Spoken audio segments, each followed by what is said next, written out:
नमो बुद्धाय। जय भीम, जय संविधान, जोहार साथियों।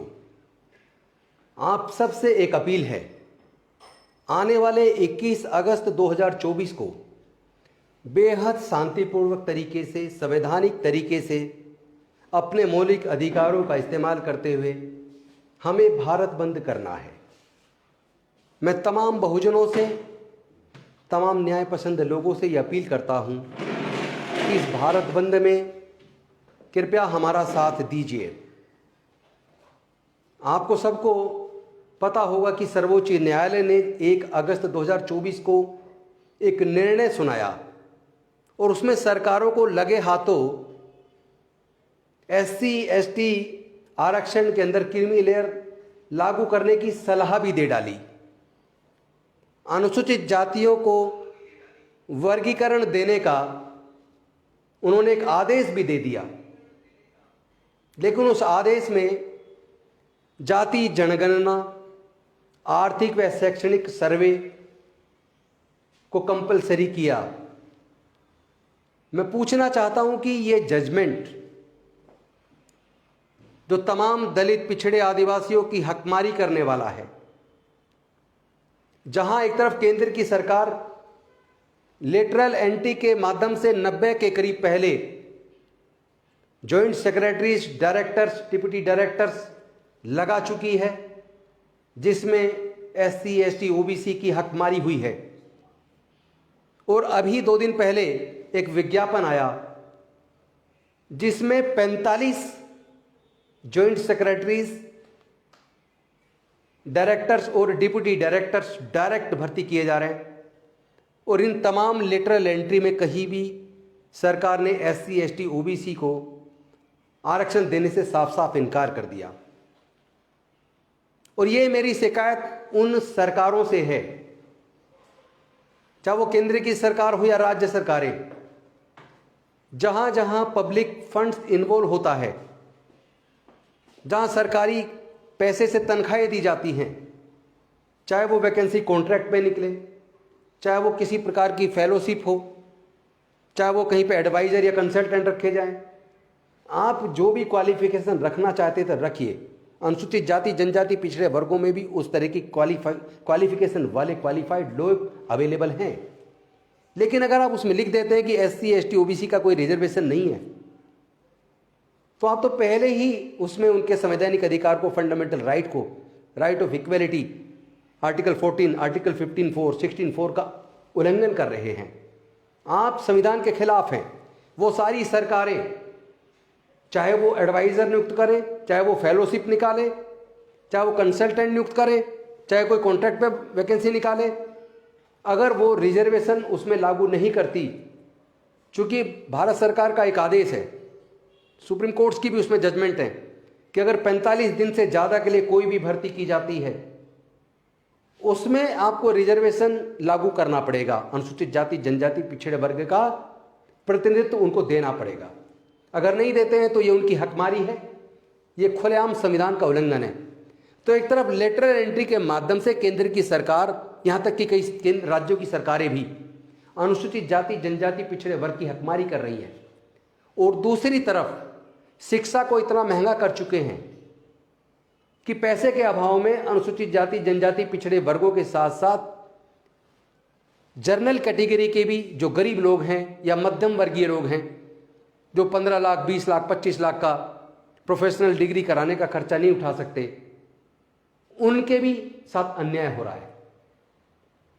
99% SC ST, 98% OBC and minorities अपने बच्चों की प्रोफेशनल डिग्रीज कराने के लिए सरकारी engineering college, medical college, law college, management college से ये 15, 20, 25 लाख का खर्चा उठाने में सक्षम नहीं है। जनरल कैटेगरी के भी 80% लोग इतना भारी भरकम खर्च नहीं उठा सकते। आखिर ये सरकारें किसके लिए काम कर रही हैं? तो एक तरफ शिक्षा को तो महंगा करके शिक्षा छीन लिया, ऊपर से कह रहे हैं कि इन सम वर्गों को हिस्सेदारी नहीं मिली है, कुछ ही जाति सारा हक ले गई है। जब कोई एग्जाम में बैठता तो क्या किसी एक जाति के लोगों को सिलेक्शन किया जाता है? उसमें तो तमाम अनुसूचित जाति, जनजाति, पिछड़े वर्ग के लोग जो रिजर्वेशन से अप्लाई करते हैं, उनको एक मिनिमम क्वालिफिकेशन जो रखी गई है उस पर्टिकुलर पोस्ट के लिए, वो क्वालिफिकेशन चाहिए। रिटन टेस्ट है, रिटन टेस्ट देना पड़ेगा, उसमें तो कोई जाति नहीं देख रहा है, जो उसमें क्वालिफाई करेगा उसका सिलेक्शन होगा। लेकिन अगर उस क्वालिफिकेशन अर्जित करने पर शिक्षा को महंगा करके उस समाज को वंचित कर देते हैं तो वो मुख्य धारा में आएगा कैसे? दूसरी तरफ आपने ज्यादातर सरकारी नौकरियों को प्राइवेटाइज कर दिया, एक एक करके सारे सरकारी संस्थान, चाहे वो रेलवेज हो, एयरपोर्ट हो, बंदरगाह हो, एयर इंडिया हो, या इसके साथ साथ आईटीडीसी के होटल हो, बाल्को हो, नाल्को हो, गैस कंपनियां, पेट्रोल कंपनियां, और इसके साथ साथ बैंक और इंश्योरेंस कंपनियां। जब सब कुछ ही आपने बेच दिया तो नौकरी बची कहां है? और कहीं थोड़ी बहुत बची भी है तो वहां लेटरल एंट्री से, कॉन्ट्रैक्ट पे, ठेकेदारों को फोर्थ क्लास एम्प्लॉयमेंट पूरी तरह ठेकेदारी प्रथा में दे दिया है। आप तो पहले ही इन गरीब वर्गों से उनका हक छीन चुके हो। तो ये वर्गीकरण, उपवर्गीकरण करके उनको हिस्सा देना, ये ढोंग क्यों? हमारे भी कुछ भोले समाज के लोग इसमें बहकावे में आ गए। मैं उनसे भी निवेदन करता हूं, आप सब आगे बढ़े, आपको तरक्की हो, आपको पढ़ने लिखने का अच्छा अवसर मिले, आपको भी नौकरियों में बराबर हिस्सेदारी मिले, ये मांग हम भी करते हैं। लेकिन सरकारों को चाहिए कि कम से कम उनके पढ़ने के लिए उस तरह का वातावरण तो दे, उनकी पढ़ाई का खर्चे का इंतजाम तो करे। आज तो माहौल ऐसा कर दिया कि जिसके पास पैसा केवल वो पढ़ पाएगा, चाहे वो अनुसूचित जाति की भी कोई जाति हो, कोई भी उपजाति हो, अगर उसके पास भी पैसा नहीं है, वो अपने बच्चों को पढ़ा नहीं सकता, तो फिर वो कंपटीशन में आएगा कैसे? और ऊपर से क्रीमी लेयर लागू करने का एक सलाह दे डाली कोर्ट ने। आखिर क्यों? किसने मांगी आपसे सलाह? किसी ने मांगी है क्या? आपको इसलिए तो कोर्ट के अंदर नहीं बिठाया। ये कोलिजियम सिस्टम देश के साथ धोखा है, देश के संविधान के साथ धोखा है। ये खास तौर पर उपेक्षित वर्गों की हकमारी करने में लगा है। एक पर्टिकुलर माइंडसेट के लोग आज जुडिशरी में, सुपीरियर जुडिशरी, हायर जुडिशरी में पहुंच गए। वहां से हमें अब न्याय की उम्मीद बची नहीं है। इसीलिए अपने न्याय की मांग करने के लिए लेटरल एंट्री के खिलाफ, क्रीमी लेयर के खिलाफ, उपवर्गीकरण के खिलाफ, और हमें आपस में जो लड़वाने की, अनुसूचित जाति, जनजाति, पिछड़े वर्गों को जो जातियों में बांटकर उन्हें आपस में लड़वाने की जो साजिश है, उस साजिश के खिलाफ 21 तारीख को जो भारत बंद की अपील की गई है, तमाम बहुजन संगठनों ने की है। मैं मिशन जय भीम के माध्यम से भी और अपनी पूरी टीम के माध्यम से उसका न केवल समर्थन करता हूं, बल्कि समस्त देशवासियों से अपील करता हूं जो समता, स्वतंत्रता, बंधुता और न्याय में भरोसा करते हैं, कृपया आप लोग इस शांतिपूर्वक भारत बंद में शामिल होइए। लेकिन किसी भी प्रकार की सरकारी संपत्ति को नुकसान नहीं पहुंचाना है। किसी की गाड़ी अगर हॉस्पिटल जा रही है, अपने इलाज के लिए कोई जा रहा मरीज, उसको नहीं रोकना है। किसी की संपत्ति को नुकसान नहीं पहुंचाना है।